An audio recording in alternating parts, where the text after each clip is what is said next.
इस बीच एक खबर और है, ईरान को लेकर ही है। ईरान फॉरेन मिनिस्टर जो हैं वो भारत दौरे पर आ सकते हैं। इस बीच खबर ये भी आ रही है, Iran foreign minister expected to visit India this month, मतलब इस महीने वो भारत दौरे पर आ सकते हैं।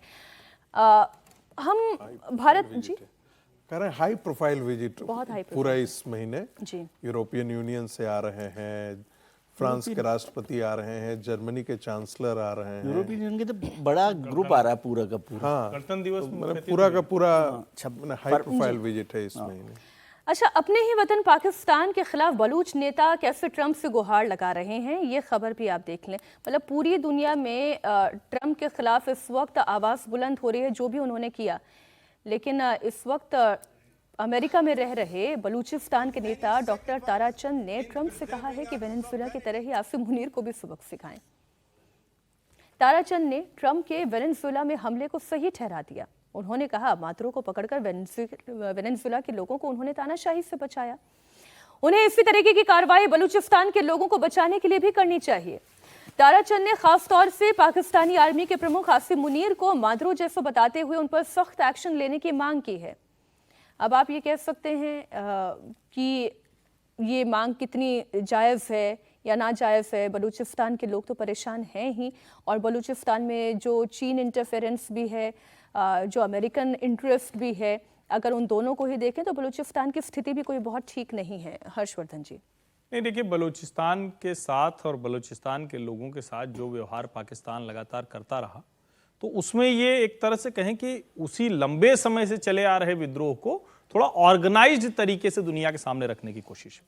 और चूंकि अमेरिका ये दावा कर रहा है, ट्रंप ये दावा कर रहे हैं कि भाई हम तो दुनिया में जो बेहतर है वो करने की बात कर रहे हैं, तो जो आतंकवादी मुल्क है पाकिस्तान, उसने जिस तरह से लोगों पर अत्याचार कर रखा है, उसके खिलाफ क्यों अमेरिका नहीं बोलता है? क्यों अमेरिका उन लोगों की मुक्ति की बात नहीं करता जो सचमुच जिनके रिसोर्सेज, जिनके सब कुछ है, और कोई और कब्जा करके ले जा रहा है? लेकिन फिर अब वही बात आ जा रही है, वहां तो वो नग और क्या बोलते हैं चमकते हुए कुछ ले जाके और आसिम मुनीर बेच आया है, और वो ट्रंप के दामाद और कौन कौन लोग हैं दोस्त, वो सब कंपनी में है, तो भला क्यों करेंगे? तो सारा खेल तो वही है। लेकिन ये है कि हाँ, इस वक्त भारत को भी अलग अलग तरीके से बलोच कॉज को और ज्यादा पुश करना चाहिए, उसको हाईलाइट करना चाहिए, और जितना संभव हो सके नए बलोचिस्तान की लड़ाई को आगे बढ़ाने में मदद करनी चाहिए, प्रत्यक्ष न सही अप्रत्यक्ष तरीके से ही सही। पाकिस्तान ने भारत के खिलाफ जब भी कोई साजिश रची है तो वो अपने बिछाए हुए जाल में ही फंसा है। पाकिस्तान के रिटायर्ड कॉमोडोर ने कहा कि हमने अफगान हमलावरों के नाम पर अपने मिसाइलों के नाम रखे थे, लेकिन ये सभी मोदी के एक इशारे पर पठान उसकी गोद में जाकर बैठ गए और हम पर ही अब हमला करना उन्होंने शुरू कर दिया है। असल में पाकिस्तान के अपने मिसाइलों के नाम अफगान योद्धाओं के नाम पर रखने के पीछे भारत को चिढ़ाने की मंशा रही है, लेकिन अब उसकी ये करतूत उसके लिए ही शर्मिंदगी बन गई है। कैसे, आप ये बयान सुने। 65 की जंग अगर 17 हमले महमूद गजनबी ने किए थे, क्या बात है। और ये फितना उल खवारिज हिंद, ये नमक हराम, ये अफगानी फितना, यानी हमने अपनी मिसाइलों के नाम इनके नाम पे रखे और ये मोदी के साथ खड़े हो गए।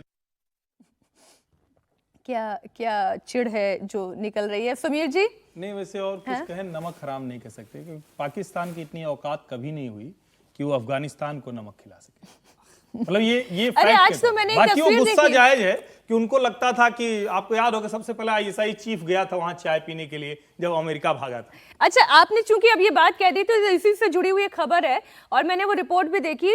ये जो अफगानिस्तान के साथ व्यापार बंद करने का फैसला लिया गया है ना, बातचीत शुरू कर दी पाकिस्तान, शुरू कर दी है, लेकिन जब उन्होंने ये किया तो कैसे पाकिस्तान के ही सब्जी वाले से लेकर पता नहीं टमाटर वाले से लेकर वो भी अपने सिर पर सब्जियां मार रहे हैं।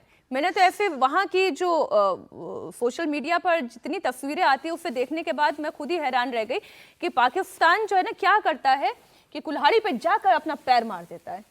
निश्चित रूप से दोनों खबरें सर, दोनों खबरें। ताराचंद पे भी एक बार मैं बोल देता हूँ कि भाई वो दिन में खुली आंखों से ताराचंद तारे देख रहे हैं कि भाई ट्रम्प जाके मुनीर को गिरफ्तार कर लेंगे। ट्रम्प आसिम मुनीर को तो ट्रम्प ने वहां बिठाया, सारी ताकत दिलवाई है, वो तो उनका सबसे बड़ा लेफ्टिनेंट बनकर पाकिस्तान के अंदर बैठा हुआ और उसके माध्यम से पूरे वहाँ पर क्रिप्टो का काम कर रहे हैं। वहाँ तमाम तरह के जो व्यवसाय करना है, ट्रम्प टावर बनना है, वो सब ट्रम्प साहब मुनीर के माध्यम से वहाँ करवा रहे हैं। तो ट्रम्प को तो वो ट्रम्प कभी उसको डिस्टर्ब करेंगे नहीं। रही बात अब अफगानिस्तान और पाकिस्तान को लेकर जिस तरीके से बयान आ रहे हैं, भाई अब मिसाइलों के नाम आप किसी के भी नाम पर रख लो, भारत से लड़ोगे तो मुंह की खाओगे, आप नाम से कुछ नहीं होता, दम होना चाहिए।